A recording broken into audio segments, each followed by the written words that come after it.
Greetings to all. I would like to welcome all of you to our fifth episode of the Moving Camp podcast. This podcast is presented by the Education and Development Department of the United Supreme Council, Ancient and Accepted Scottish Rite, Prince Hall Affiliation, Northern Jurisdiction, USA Incorporated. My name is Sovereign Grand Inspector General Dr. Dwayne Thomas, and I serve as the Director of the Education and Development Department. The Moving Camp podcast is designed to educate, to inform, and to provide information across all Orients, as well as discuss important issues as they affect our membership. It is our desire to engage our membership and give everyone that views this podcast a small glimpse of both the sublime and the profound truths found in Scottish Rite Masonry. And this is our intent and our plan for this podcast. So, without further ado, it is my distinct honor and privilege to introduce the host of the Moving Camp podcast, Sublime Prince Stephen Barrett. Sublime Prince Barrett is the Commander-in-Chief of Peninsular Consistory Number 44, Valley of Lansing, Orient of Michigan. He is also a valuable member of the United Supreme Council Education and Development Department. So without further ado, Sublime Prince Barrett, the floor is yours, sir. Greetings. So I'm super excited to be here. And Sovereign Grand Inspector General Dr. Dwayne Thomas, thank you as always for your leadership and your vision that you have here too in helping us out. And with this episode, super excited for it because I believe this is going along the track that we want to be able to navigate for our different members within these various Orients. This is going to be something that through the test of time, people are going to be able to come back to, reference, and learn. So without further ado, I get the distinct honor and pleasure of introducing our host. This individual, I got the first glimpse, and I don't know if he knew it, but I saw a little picture, post he was doing it, and I jumped onto one of his calls, and I saw it, and I listened to this presentation that he made, which your guys are getting ready about to hear, and it was exciting for me because there was a plethora of knowledge that I think we all should know. So without further ado, I get to introduce Grand Inspector General Eugene W. Greenfield. He's in the Valley of Columbus out of the Orient of Ohio. And I'm going to tell you how excited I am. You see how excited I am? And I went to Michigan, and I'm rooting for this guy right now in this presentation out of Ohio. So I'm going to tell you that's how good his presentation is getting ready to be. So without further ado, I'm going to go ahead and take myself off and allow Grand Inspector General Eugene to be able to take the floor. So, sir, I appreciate you so much, and the floor is yours. Thank you so very much, Sublime Prince Barrett. Thank you all for the gift of your time. I'm really excited to be here to be able to share this information today about the history of our United Supreme Council. And not only that, looking at the formation of early Scottish Rite Masonry and how does that lead up into our present day. One of our great historians, Dr. Charles Wesley, said it's often a condition of what he called at that time the Negro people to disregard our past. And I am wholeheartedly invested in the education of our brothers, of learning myself. I'm really excited about the time that we have here in the Supreme Council, one of education under the leadership of our Sovereign Grand Commander, and giving us an opportunity to really learn and grow in Scottish Rite Masonry. I think it's a phenomenal time, and we're all learning and growing together. So I wanted to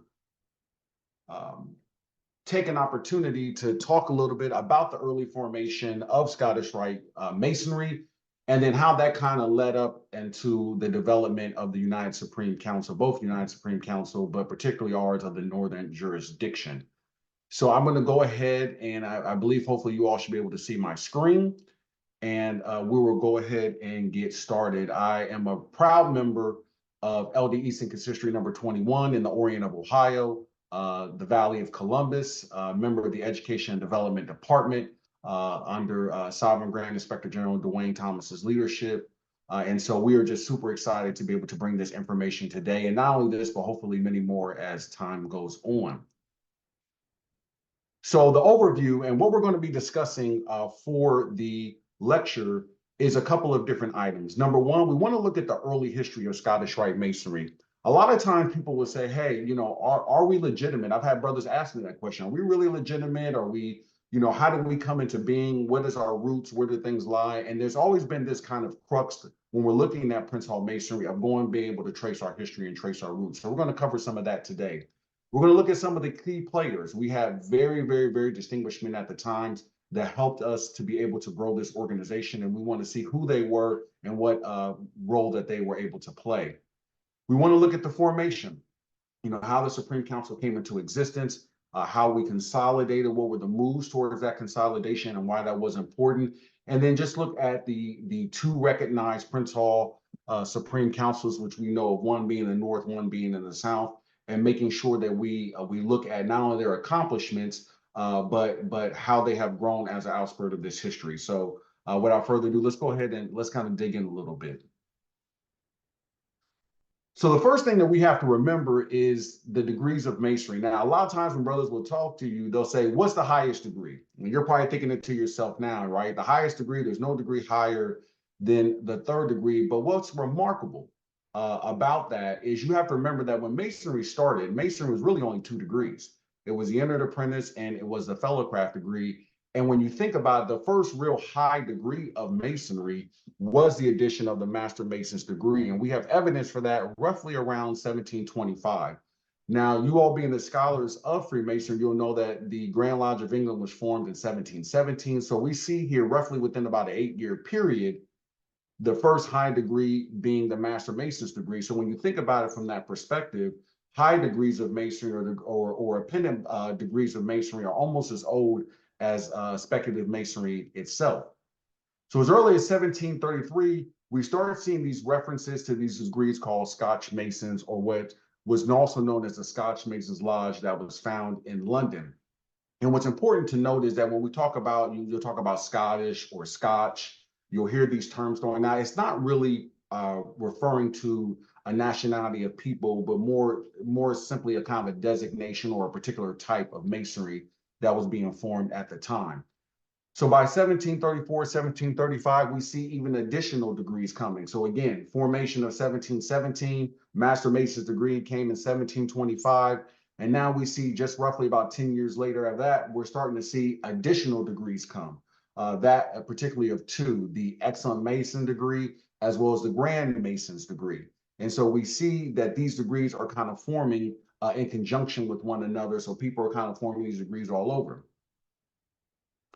Now, when we think about the Scottish Rite as it exists today, a lot of these degrees that were formed during these earlier periods are also still a part or have morphed into what we know as the Scottish Rite today. So these Scotch lodges, these different degrees that were popping up at the time, they were kind of coalesced and became the masonry that we know today, which is the Scottish Rite degree. So when brothers say again that there's no degree ancient Freemasonry, that is true. That is true. However, you have to remember that the higher degrees are almost as old as speculative masonry itself, as ancient craft masonry. So as long as we really had the 3 degrees, we've also really had the higher degrees as well.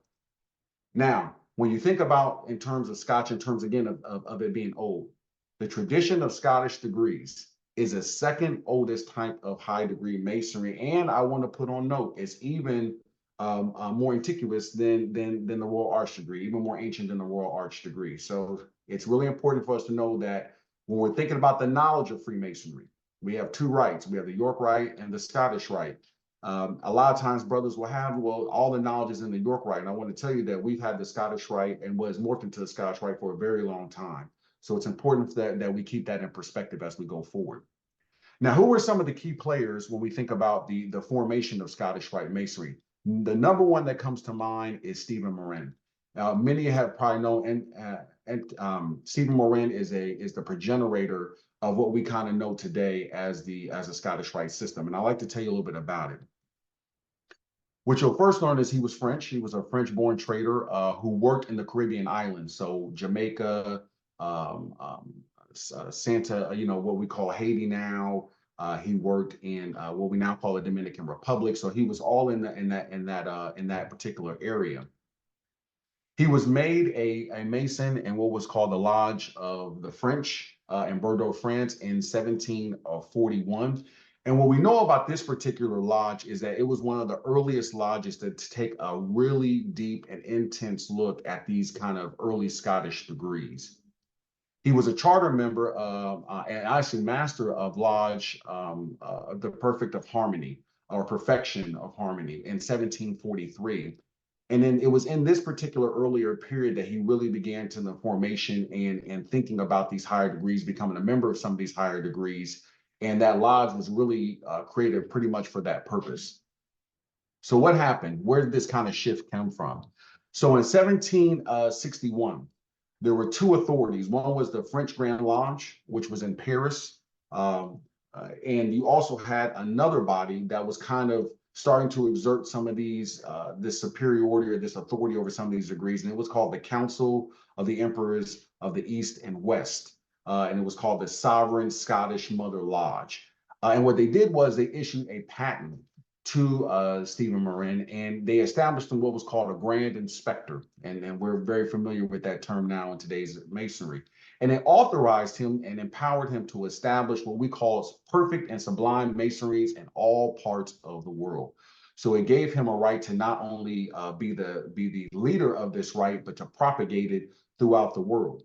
And so what did he do? He left France, and in 1763, he returned to the West Indies, again, the Jamaica, this area. And I'm going to show a map of that, because really when we say West Indies, I myself had to kind of educate myself on exactly which part of the world that was.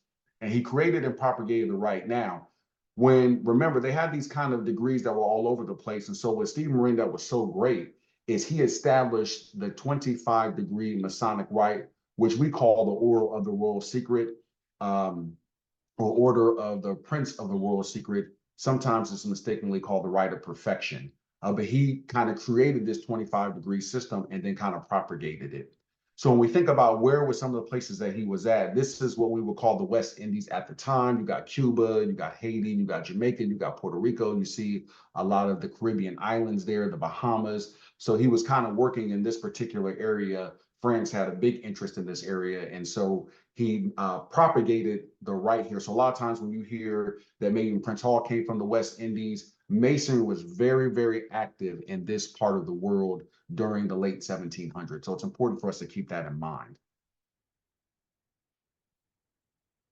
Now, Morin set up what we call an ESOS, or Scottish chapter, in Kingston, Jamaica, and Santo Domingo in the island of Hispaniola, and that's in 1763. So this is really where he's been to Jamaica.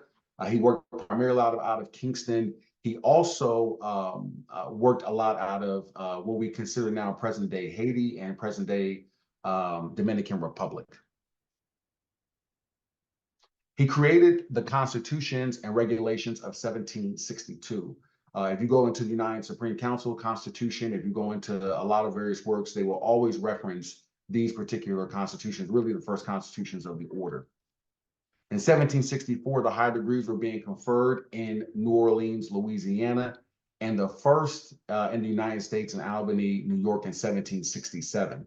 So very, very early. You're only talking about what, maybe 60 years after, and actually, excuse me, 50 years after the formation of the Grand Lodge of England. And so you say, well, Eugene, you got the New Orleans there. Why do you say in the United States in New Albany? It was first in the United States in New Albany, New York. Because you got to remember, at this time, Louisiana, New Orleans, they were not a possession. They were not in the United States during that time. It wasn't until the Louisiana Purchase that we had that sometime later. So the first time these degrees were being worked, these higher degrees were being worked, and this organized system of Scottish Rite Masonry, or what we call the Order of the Royal Secret, was in the around the 1760s.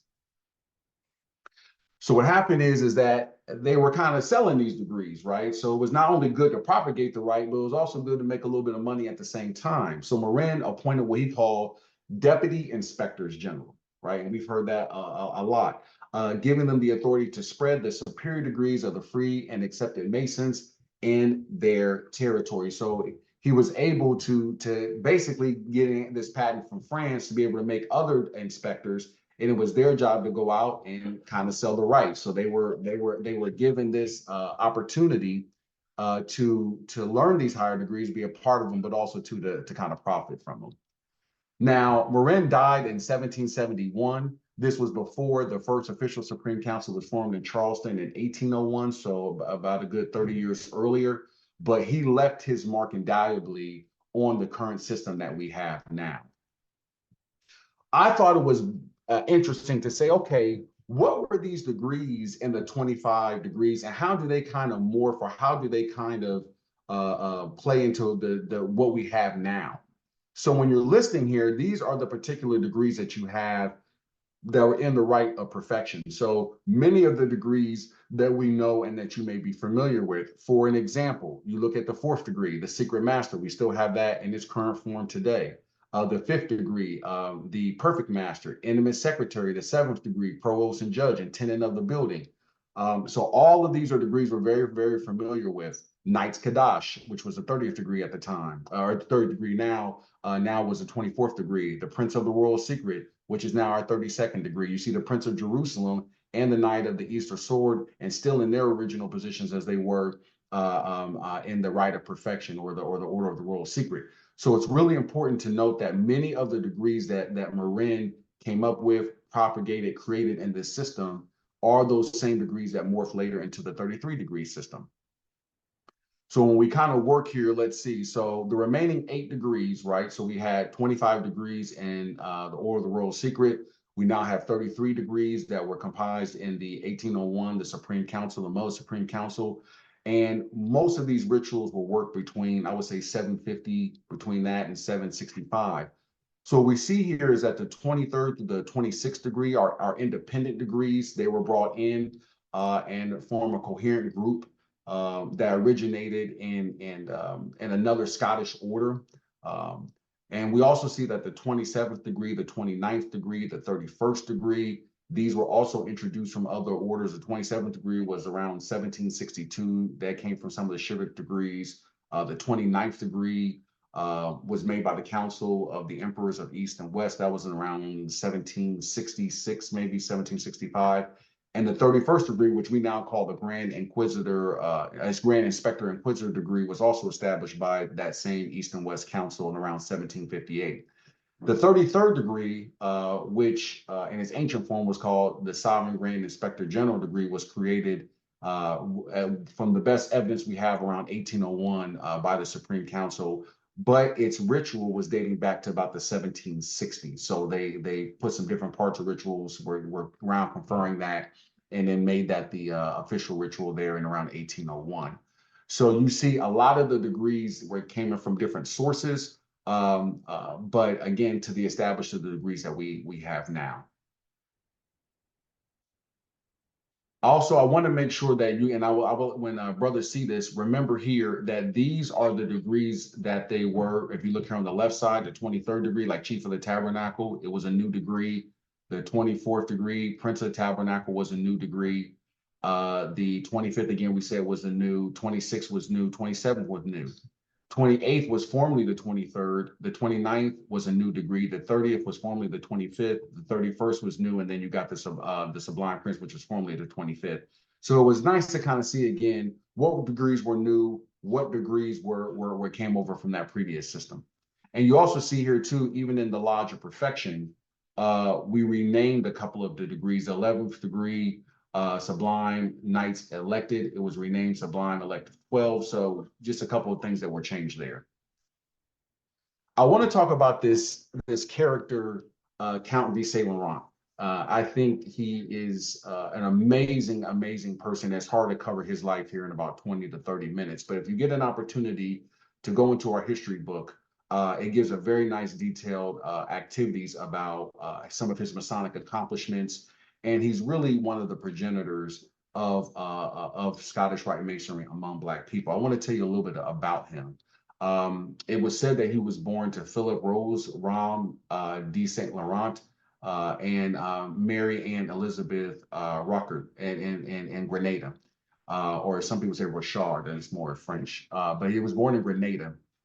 So looking at his Masonic accomplishments, which were many, one of his main ones was that he was granted authority as a sovereign grand commander for life of the Supreme Council of the 33rd degree for New Spain, South America, Puerto Rico, the Canary Islands. He was also a member of the Supreme Council of the West Indies, which is that area that I showed you that was, Jamaica, Puerto Rico, not Puerto Rico, Jamaica, Haiti, Dominican Republic, the Bahamas, that whole region. And he was also a member of and became a member of and an active member of the Supreme Council of France. The reason why I'm mentioning him is that many people will know that it was him who kind of progenerated the Scottish Rite among Black men there in Philadelphia. But he was granted this authority by Sovereign Grand Commander Augustus de Grasse Tilly of the Supreme Council of France. And I'm going to speak a little bit more about him too here in just a second. But let me go a little bit further. He created the United Supreme Council for the Western Hemisphere in New York in 1832. We know that that was formed. It went debunked, and we'll cover that as well. But here's probably his most significant portion to Prince Hall Scottish Rite Masonry, and is that in 1850 he conferred the 33rd degree upon David Lary in Philadelphia. And this is a hallmark or a change. We have been practicing Scottish Rite Masonry among Black men since the 1820s, but it was that kind of pivotal moment that gave us the route to be able to go and to form our own Supreme Council later. So that was a pivotal moment for us. Now, let's talk really quickly about illustrious David Lary. He is widely recognized as the first Black Freemason to have been made a 33rd degree here in the United States. There were some who say that maybe some Black men got it overseas. There's some evidence maybe for that, but we know that as far as being a Black Freemason here in America, we consider him to be the first. He received a patent in 1854 from the Supreme Council of France for the Philadelphia Supreme Council, what was also called the King David or King Darius Council. And this was important. So when you think about the legitimacy of Prince Hall Masonry when it comes to being a Scottish Rite Mason, right? You have D. St. Laurent, you have him being given authority by the Supreme Council of France, you have him being able to confer the 33rd degree upon David Lary. You have David Lary giving a patent from the Grand Lodge of France, it was really, these high degrees were really progenerated by the French. So when you talk about legitimacy, when you talk about our history and our legacy and our pedigree, you see here that from the earliest days of these high degrees, Black men were involved. He organized the King David Council, also called the King Darius Council, between 1854 and 1856. Their notes are really well preserved in our history in Philadelphia. The Supreme Council of France on March 5th, 1887 recognized, and this is very, very key, they recognized all the Scottish Rite work that was accomplished by D. St. Laurent in America. So he conferred that degree. We know that in 1881 is when we started forming our Supreme Council, but it was in 1887, any work that he did, we have his golden book, which is kept by I think the Grand Lodge of Pennsylvania. And all of his appointments, everything is there. So we're able to document with pinpoint accuracy, pretty close, a lot of his activities here in America. They were ratified by the Grand Lodge of France, who gave him his appointments, and he then passed that down to David Lary. So you see here the legitimacy and the legacy of the Scottish Rite among Black men.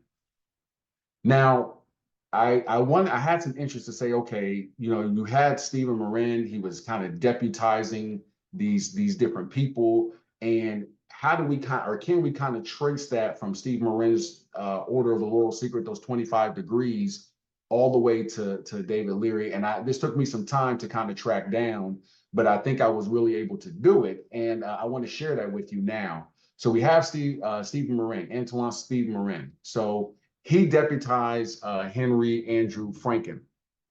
Franken was one of the first who took the degrees to New York, and he became a really big known, and most people would know him for the Franken manuscripts, which are some manuscripts of the high degrees that he wrote in his own handwriting. He then deputized Moses Michael Hayes. who then deputized Baron Moses Spitzer, which is really interesting, and there might be a little bit more of a connection here. Some of these men were of French heritage, some were of Dutch heritage, but there was a lot of Jewish Americans who were really involved in the high degrees of Masonry. So we'll see here, he then deputized a man named Moses Cohen, right? Then from there was a man called Hyman Isaac Long, who had who was really influential and also propagating the rite. Had some dealings in the early workings of the Northern Masonic jurisdiction. All right, so here we also see illustrious August de Grasse Tilly. So when you're following this train here, Morin gives it to Franklin. Franklin deputizes Hayes. Hayes deputizes Spitzer. Spitzer deputizes Cohen. Cohen deputizes Long. Long deputizes about 8 or 9 members, one of them being illustrious de Grasse Tilly. Illustrious de Grasse Tilly was the one who deputized and authorized Count de Saint Laurent, who then eventually deputized or elevated to 33rd degree David Lary. So you see this nice train here from Stephen Morin all the way to David Lary of the patronage of Scottish Rite Masonry. I want to talk about one more key player that I think is really, really important, and that is Dr. Peter W. Ray, past Sovereign Grand Commander. He was a practitioner of medicine. He was a pharmacist in Brooklyn during the last half of the 19th century. So during after the Civil War, he acted under under a committee that was appointed by President Lincoln. He aided in transportation of free blacks to Liberia after the Civil War. He served on numerous appointments by President Lincoln. He was an abolitionist and also an active participant in the Underground Railroad. He was really active in anti-slavery movements. And what's really important to note when we talk about unification is that he was one of the first illustrious sirs, the first peer to really request that we start to meet and think about these 5 various bodies that we have and being able to unify them.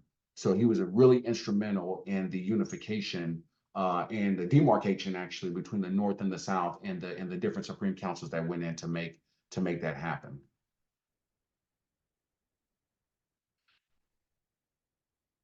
Also, I'm sorry, it just came up here. He desired to fill the aims of the Grand Constitution of 1786. And if you're not familiar with Article 5, what it talks about is that in each Supreme Council, there's going to have 9 inspectors general, 5 at least who had to be from the Christian religion. And they were important to have a sovereign grand commander, a lieutenant grand commander, and another inspector there. And what was really important is that all of the nations of the world were only supposed to have 1 Supreme Council. This, however, was not the case for America. In the Grand Constitutions of 1786, it allowed for the United States to have 2.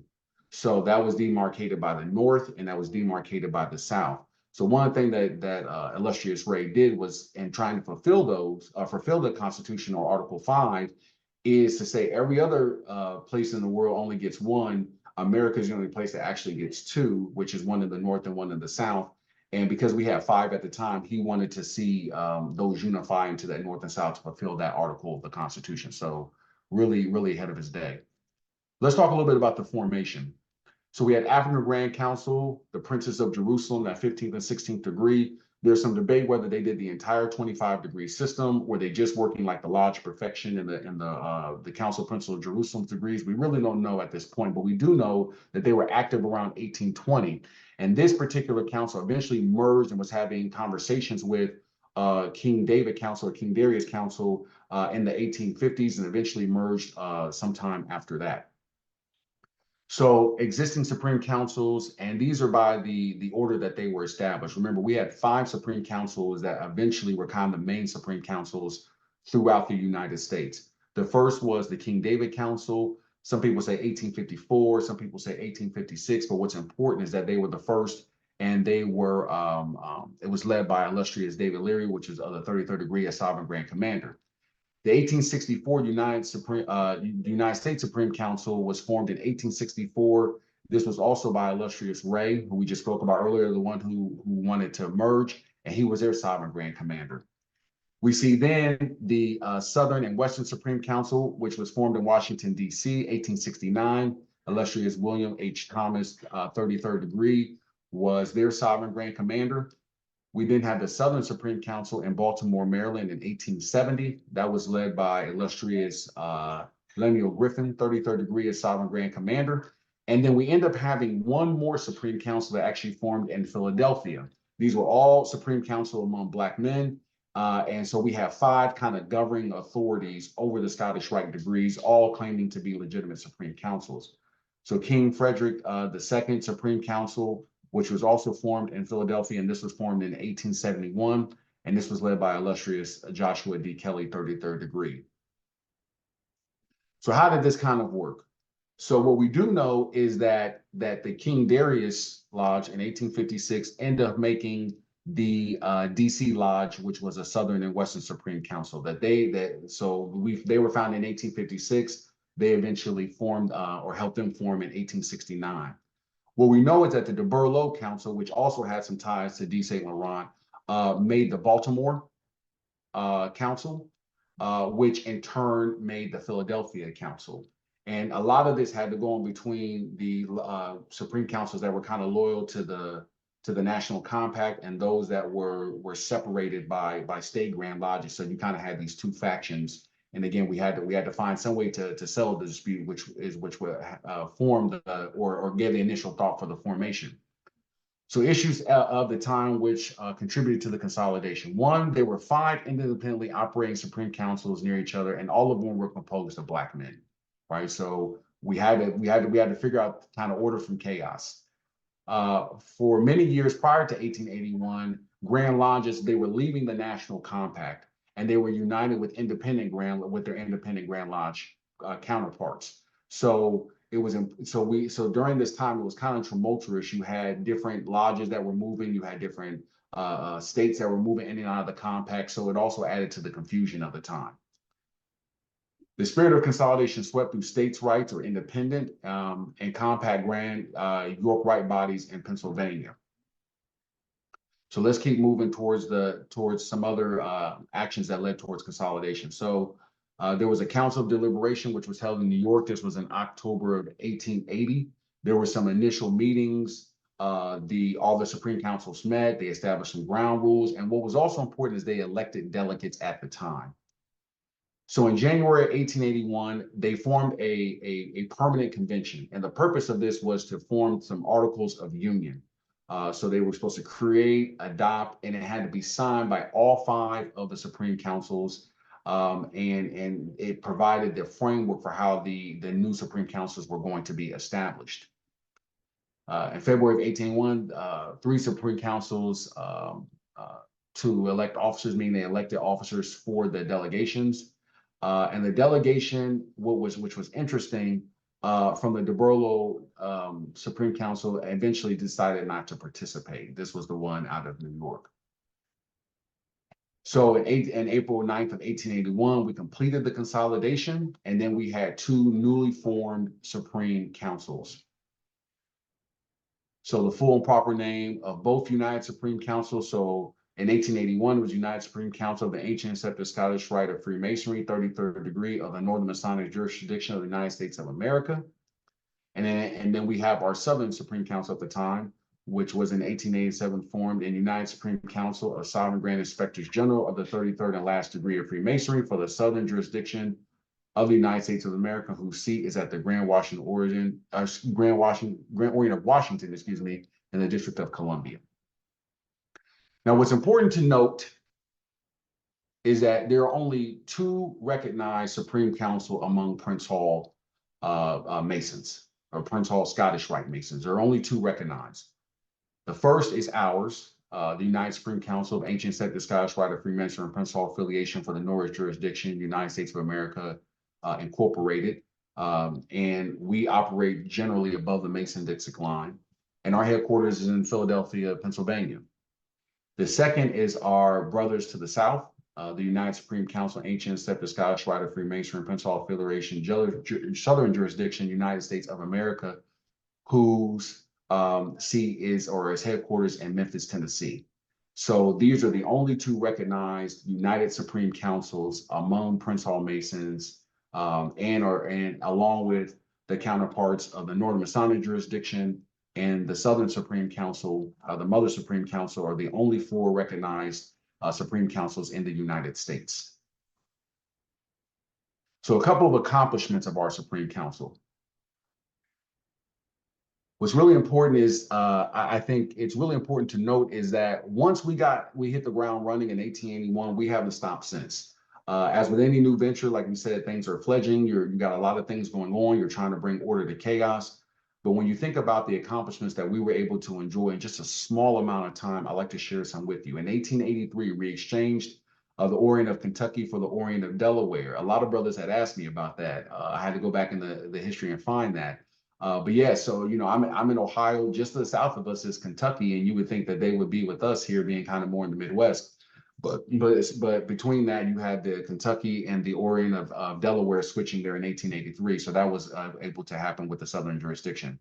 In 1898, we incorporated ourselves. So not less than 20 years into the inception of the organization. And remember, these are among Black men at the time where the height of racism, the height of segregation, the height of obstacles in every turn, we were able to accomplish this and build a mighty organization. In 1908, in conjunction with our Southern Supreme Council, we issued a joint bulletin, and we proclaimed the legitimacy of colored Freemasonry among Black men in terms of being Scottish Rite Masons. So we were able to do that proclamation, particularly too because the history was still so fresh. We knew a lot. We were able to trace those roots much easier because it was still early in its inception. But we claimed our legitimacy from the very beginning, all the way back in 1908. In 1914, the Order of the Golden Soul was established in the Northern jurisdiction after we got permission from the Southern jurisdiction, who created the body in 1907. So we had our women's auxiliary. In 1928, the building of the cathedral was completed. And then in 1974, the cathedral underwent modernization, and the stairs, the iconic stairs, were raised, and we even had 6 additional offices that were built in their place. In 1985, the Scottish Rite House was completed. And 1985. In 1995, we were afforded official recognition by the Northern jurisdiction. And I want to make a quick mention to that.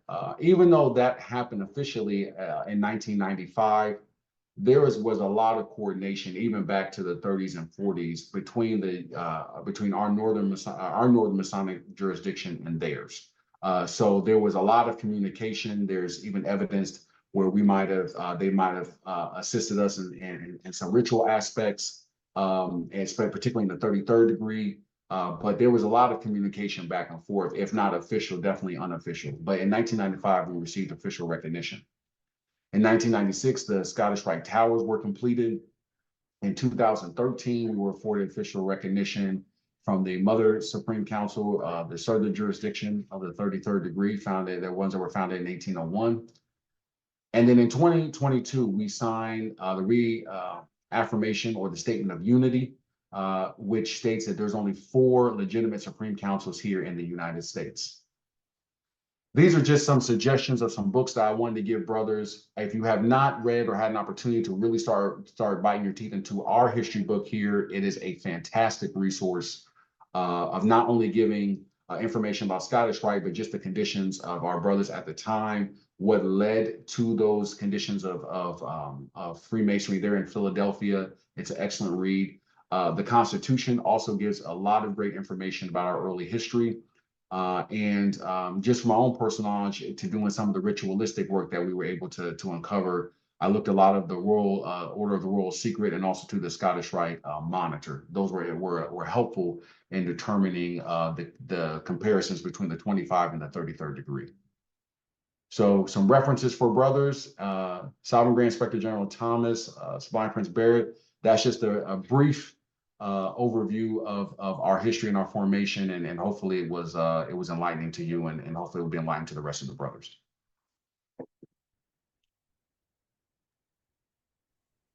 No, man. See, like I said, I know when they watch this, they're going to be really excited because it answered a lot of questions. And I think between the way that you presented some of the material was extremely beneficial for everyone.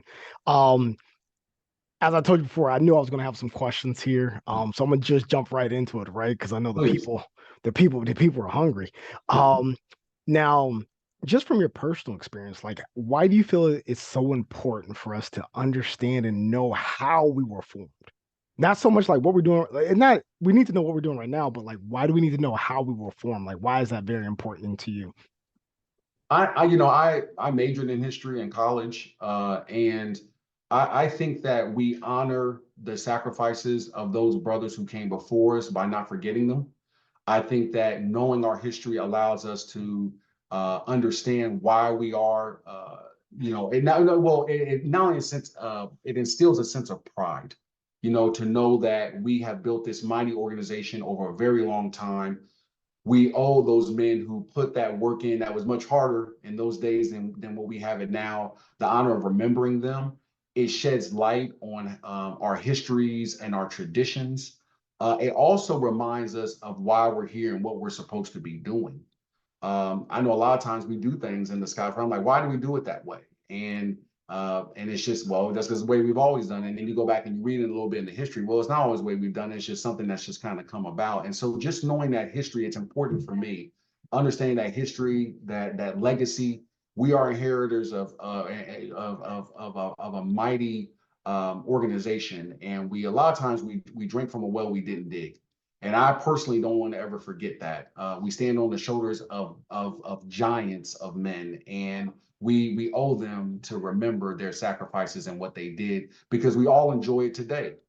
We enjoy this fraternity today, and they were at a time where it was much less clear, much less certain, and they had to build something that didn't exist. We all just came into it. They had to build it, and so I want to honor them by remembering.